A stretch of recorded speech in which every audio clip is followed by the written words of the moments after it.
ನಮಸ್ಕಾರ ವೀಕ್ಷಕರೇ, ಇವತ್ತು ನಾನು ಬೆಳಿಗ್ಗೆ ಬೂದುಗುಂಬಳಕಾಯಿ ಜ್ಯೂಸನ್ನು ಮಾಡಿದೆ. ತುಂಬ ಜನ ಬೂದುಗುಂಬಳಕಾಯಿನ ಫ್ರಿಜ್ಜಲ್ಲಿ ಇಟ್ಟು ನಂತರ ಯೂಸ್ ಮಾಡ್ತೀರಾ.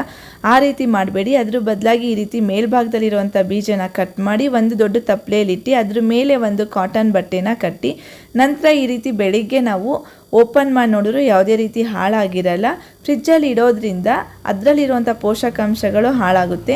ಬೂದುಗುಂಬಳಕಾಯಿ ಬೀಜನ ಕಟ್ ಮಾಡಿದ್ಮೇಲೆ ಅದರಲ್ಲಿ ಏನಾರ ನೀರಿನ ಅಂಶ ಇದ್ದರೆ ಅದನ್ನೊಂದು ಕಾಟನ್ ಬಟ್ಟೆಯಲ್ಲಿ ಒರೆಸಿ ನಂತರ ಬಟ್ಟೆನ ಮೇಲ್ಭಾಗದಲ್ಲಿ ಕಟ್ಟಿ ನಾನಿಲ್ಲಿ ಅರ್ಧ ಸ್ಪೂನಷ್ಟು ಚಕ್ಕೆ ಪುಡಿ, ರುಚಿಗೆ ತಕ್ಕಷ್ಟು ಉಪ್ಪು, ಅರ್ಧ ನಿಂಬೆಹಣ್ಣು, 1 ಇಂಚು ಶುಂಠಿ, 10 ಕಾಳುಮೆಣಸು, ನಿಂಬೆಹಣ್ಣ ಬಿಟ್ಟು ಮಿಕ್ಕಿದೆಲ್ಲ ಮಿಕ್ಸಿಲಿ ಹಾಕಿ 100 ml ವಾಟರನ್ನು ಹಾಕ್ಕೊಂಡು ಚೆನ್ನಾಗಿ ನುಣ್ಣಗೆ ರುಬ್ಕೊಳ್ಳಿ. ಒಂದು ಕಾಟನ್ ಬಟ್ಟೆಯಲ್ಲಿ ಅದನ್ನು ಚೆನ್ನಾಗಿ ಶೋಧಿಸ್ಕೊಂಡು ನಂತರ ನಿಂಬೆಹಣ್ಣಿನ ರಸನ ಮಿಕ್ಸ್ ಮಾಡಿ ಬೆಳಿಗ್ಗೆ ಇದನ್ನು 8 ಗಂಟೆ ಒಳಗಡೆ ಕುಡೀರಿ. ನೀರು ಕುಡಿದ ಮೇಲೆ ಈ ಜ್ಯೂಸನ್ನು ಕುಡೀರಿ. ತಿಂಡಿಗೂ ಈ ಜ್ಯೂಸ್ಗೂ 1 hour ಗ್ಯಾಪ್ ಇರಬೇಕು.